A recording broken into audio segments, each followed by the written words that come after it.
Au cours de cette vidéo, nous allons revoir la méthode de l'EC3 appliquée à un sujet, mais tout d'abord, nous allons faire un rappel sur l'épreuve de spécialité de SES en terminale. C'est une épreuve qui dure 4 heures. Au choix, l'élève peut choisir soit la dissertation et y passer 4 heures, soit l'épreuve composée.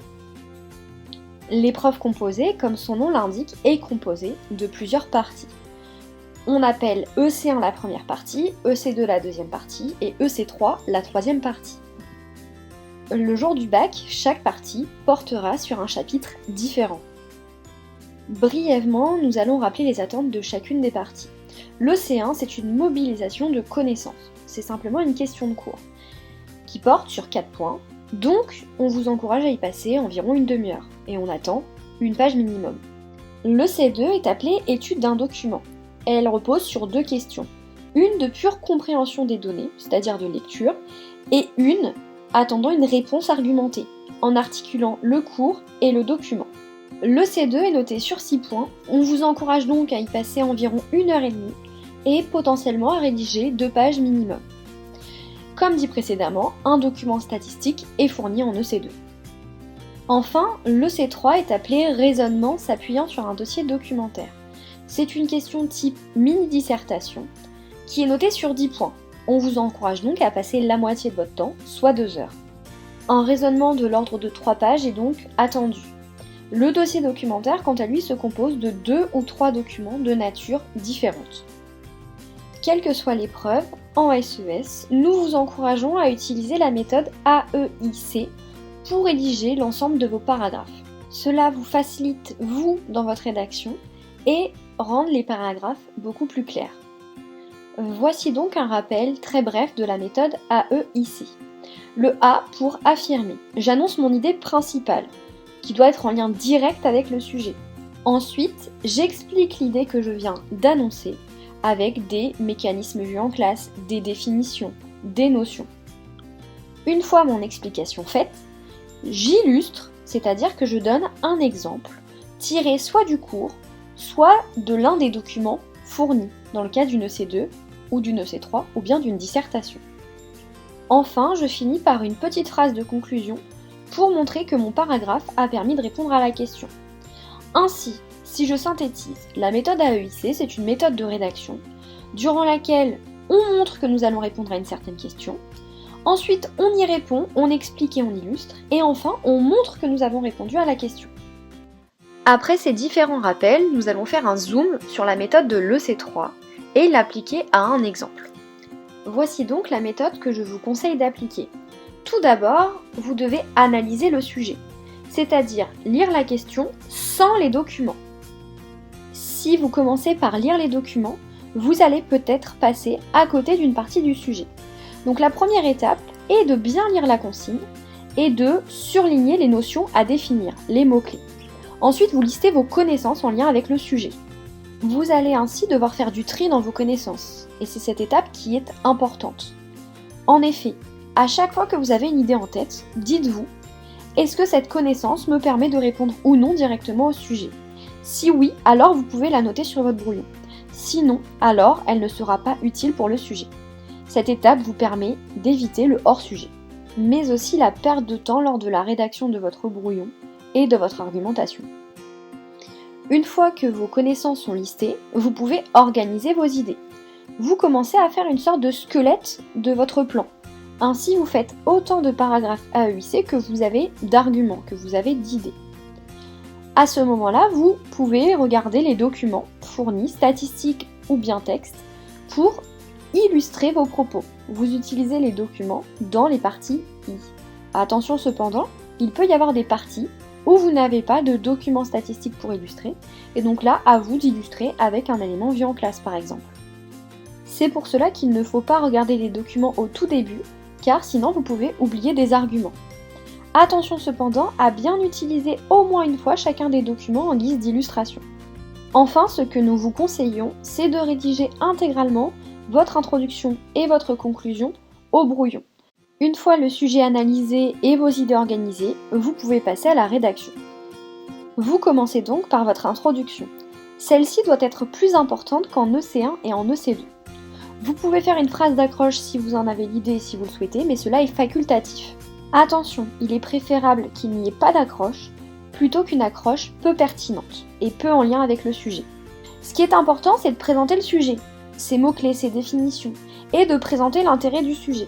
Une fois le sujet posé, vous annoncez brièvement vos parties. Ensuite, vous rédigez autant de paragraphes AEIC que vous avez d'idées. N'oubliez pas de faire des transitions entre les parties lorsque cela est possible pour fluidifier votre argumentation. Enfin, vous finissez par une petite conclusion qui synthétise votre raisonnement. Comme pour l'accroche, vous pouvez finir par une ouverture, mais celles-ci sont facultatives pour rappel. Une ouverture, ça peut être quoi ? Ça peut être des questions que l'on peut se poser à la suite de votre argumentation. Des questions qui restent en suspens.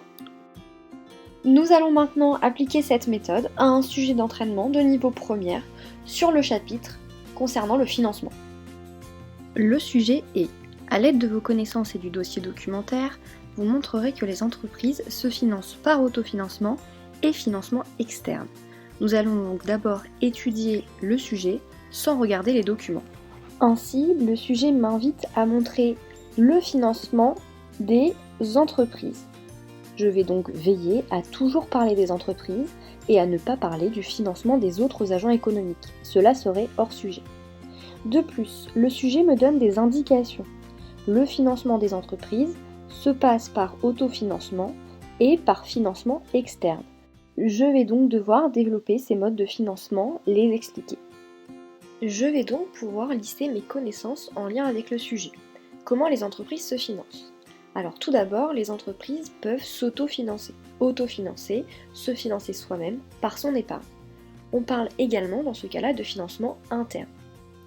Mais, outre le financement interne, les entreprises peuvent se financer par financement externe. Cela peut être via le crédit bancaire. On parle alors de financement externe indirect. Les entreprises peuvent également se financer de manière externe directe via les marchés financiers en émettant des actions ou bien des obligations. Je réfléchis bien à ne pas avoir oublié d'éléments du cours qui pourraient être essentiels à la réponse à la question. Après réflexion, je vois que toutes mes connaissances en lien avec le financement des entreprises sont listées, les mots-clés y sont. Donc, je vais maintenant pouvoir organiser mes idées.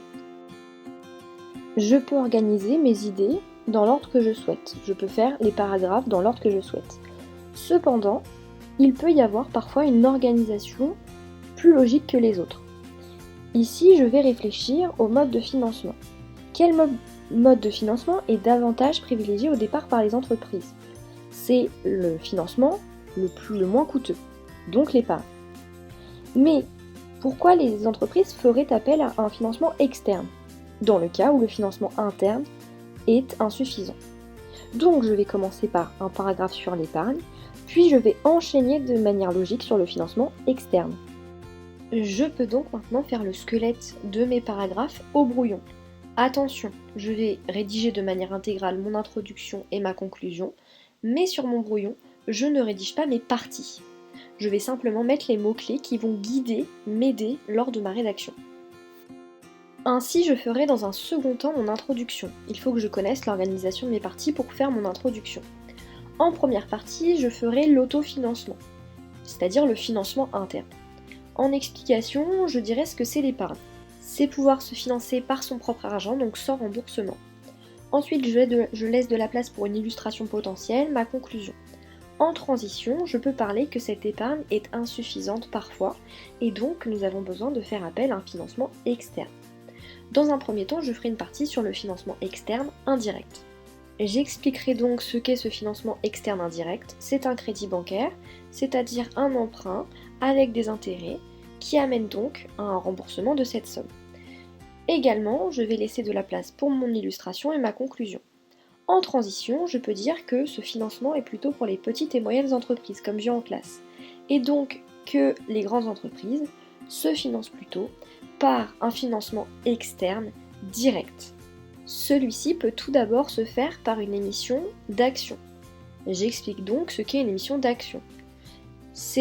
Elle s'exerce sur les marchés financiers. Ce sont des titres de propriété.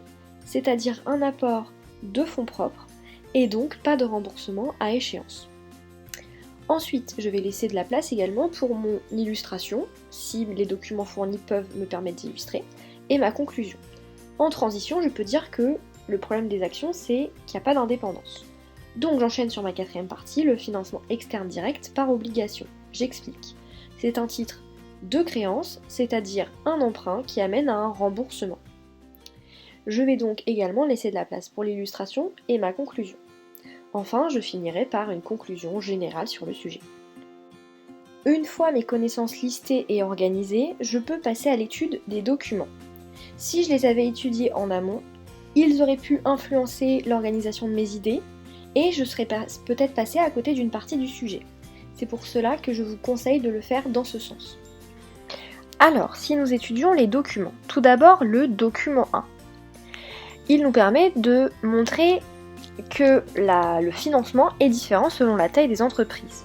Les petites et moyennes entreprises, 80% c'est du crédit bancaire. Mais 80% de quoi? Attention. Parmi les financements bancaires et les marchés financiers, 80% de leur financement est bancaire. C'est-à-dire que parmi leur financement externe, 80% est bancaire. Contrairement aux grandes entreprises pour lesquelles seulement 25% de leur financement externe se fait via le crédit bancaire, et 75% par les marchés financiers. On voit donc bien que le financement est différent selon la taille des entreprises. Ça montre tout l'intérêt du sujet. Maintenant, si nous passons au document 2, c'est un article d'actualité concernant l'entreprise Pierre et Vacances. Si nous lisons le document, nous pouvons voir les informations essentielles. Nous allons donc surligner les passages essentiels. Les actionnaires de Pierre et Vacances, numéro 1 européen des résidences de loisirs, ont approuvé des augmentations de capital, ça c'est important, nécessaires à sa recapitalisation par un consortium d'investisseurs et ses principaux créanciers, lors d'une assemblée générale. L'entreprise, donc là on a des informations peu utiles, elle a 12 000 salariés, elle possède des marques. Elle a un besoin urgent de capitaux, donc on voit bien son besoin de financement, parce qu'elle a accumulé des dettes. 3 augmentations de capital ont été approuvées. Donc ici, nous avons les détails sur les augmentations de capital, c'est-à-dire sur l'augmentation des fonds propres. Et on le voit bien à la fin, on voit une conversion de dette en fonds propres. C'est-à-dire que pour des personnes à qui l'entreprise devait de l'argent, leur a dit « nous allons transformer cette dette en action, en fonds propres ». Ce document nous permet donc d'illustrer le financement externe direct par émission d'actions sur les marchés financiers. Je vais donc maintenant pouvoir utiliser ces documents en guise d'illustration dans mes divers paragraphes. Le document 1, je vais pouvoir l'utiliser notamment pour la partie 2, sur le financement externe indirect, c'est-à-dire le crédit bancaire. Je vais pouvoir utiliser le document 1 en comparant le financement par crédit bancaire des petites et moyennes entreprises et celui des grandes entreprises. Ainsi, ça va m'être utile pour faire ma transition vers les parties 3 et 4. Le document 2, quant à lui, je vais pouvoir l'utiliser sur le financement externe direct par émission d'actions et parler brièvement de la société Pierre et Vacances. Attention cependant à ne pas paraphraser le document, mais à bien montrer juste les éléments principaux du texte. Montrer que vous avez bien compris le document. On voit donc bien que je n'ai pas de document pour illustrer ma partie 1, et pour la partie 4, je peux réutiliser le document 1 si je le souhaite. Donc, puisque ça ne parle pas explicitement des obligations, eh bien je peux ne pas utiliser de document. Une fois que tout mon squelette a été organisé, je peux passer à la rédaction complète de mon introduction. Voici 2 introductions possibles, une sans accroche et la deuxième identique avec simplement une accroche en début. Vous allez voir du coup que c'est exactement le même principe et que l'accroche n'est pas forcément indispensable. Voici l'exemple de l'introduction. Les entreprises ont pour rôle de produire des biens et des services en vue de réaliser des échanges marchands. Cependant, pour cela, elles ont parfois besoin de fonds afin de financer leurs investissements productifs, tels que l'achat de machines. Elles ont donc à leur disposition différents modes de financement. Nous verrons dans un premier temps que les entreprises peuvent s'autofinancer via leur épargne. Cependant, celle-ci peut être insuffisante et elles vont donc grandement faire appel à un financement externe lorsqu'elles sont à besoin de financement. Nous étudierons donc le financement externe indirect, puis les 2 grands financements externes directs, choix qui dépend des caractéristiques des entreprises. Ainsi, j'ai bien présenté l'intérêt du sujet. Nous allons voir les modes de financement des entreprises, mais il est intéressant en amont de voir pourquoi les entreprises se financent. Pour financer leur investissement productif. Voici tout l'intérêt du sujet. Ensuite, j'annonce mes parties, mais je nuance bien ces parties-là. Je ne vais pas faire simplement une liste des modes de financement, mais bien montrer que c'est quelque chose de plus complexe, que le mode de financement dépend de la situation de l'entreprise. Voici la même introduction maintenant, mais avec une accroche. Une accroche, un exemple vu en classe ou bien fourni dans le Digipad. La start-up Cyberdroid, basée à Limoges, a dû fermer car elle n'a pas réussi à trouver assez de soutien financier afin de financer ses investissements. En effet, les entreprises ont pour rôle, etc., etc. Vous voyez que je donne un exemple et puis ensuite j'élargis le sujet. Donc une accroche, ça peut être un moyen d'amener le sujet. Attention, il faut cependant que cet exemple soit vraiment en lien avec le sujet et que vous fassiez le lien avec une phrase. Je vais également rédiger intégralement ma conclusion au brouillon. Ça me permet deux choses. De voir que ma conclusion répond directement à mon introduction et donc que normalement mon sujet sera bien traité. Mais également de gagner du temps parce que à la fin de l'EC3, peut-être que vous allez être fatigué et que vous allez avoir du mal à réfléchir pour faire une bonne conclusion. Là, vous aurez simplement à recopier ce que vous avez fait au brouillon. Voici donc un exemple de conclusion sans ouverture. Ainsi, pour financer leurs investissements productifs, les entreprises ont différentes sources de financement. Elles peuvent faire tout d'abord appel à leur épargne, ce qui n'engendre pas de coûts supplémentaires. Cependant, lorsque celle-ci est insuffisante, elles doivent faire appel à un financement externe. Les petites et moyennes entreprises se tournent donc vers l'emprunt bancaire. Les grandes entreprises, quant à elles, ont accès au marché financier. Elles privilégient donc le financement par émission d'actions et ou d'obligations. Ainsi, j'ai bien montré, avec cette conclusion, qu'il existe différentes sources de financement. Et l'intérêt, c'est que il existe différentes sources de financement, mais que le choix dépend de la situation de l'entreprise. Que ce n'est pas un sujet aussi simple que cela. Voici enfin une conclusion, une option 2 avec une ouverture. Comme pour l'introduction et son accroche, l'ouverture ici est facultative. Il vaut mieux ne pas y avoir d'ouverture qu'une ouverture peu utile. Faites en sorte qu'elle soit vraiment en lien avec le sujet. Donc là ici j'ai rajouté. À partir de cela, une nouvelle question se pose. Pourquoi des agents économiques auraient-ils intérêt à acheter des actions si celles-ci n'amènent pas à un remboursement ? Puisque j'ai parlé ici de l'émission d'actions en disant que c'était un titre de propriété. Quel est l'intérêt d'avoir un titre de propriété ? Avec l'idée de spéculation, etc. Vous voyez, on ouvre le sujet à une autre question. Mais attention, cela est toujours facultatif. Ainsi, je vous conseille de ne pas faire d'accroche ni d'ouverture, sauf si vous êtes à 100% sûr de vous et que cela vous paraît réellement pertinent et que vous faites vraiment un lien avec le sujet. Voici donc un exemple de réponse qui aurait pu être attendue pour ce sujet. D'autres réponses, d'autres organisations d'idées auraient pu aussi être tout aussi bien. Ici, c'est juste un exemple.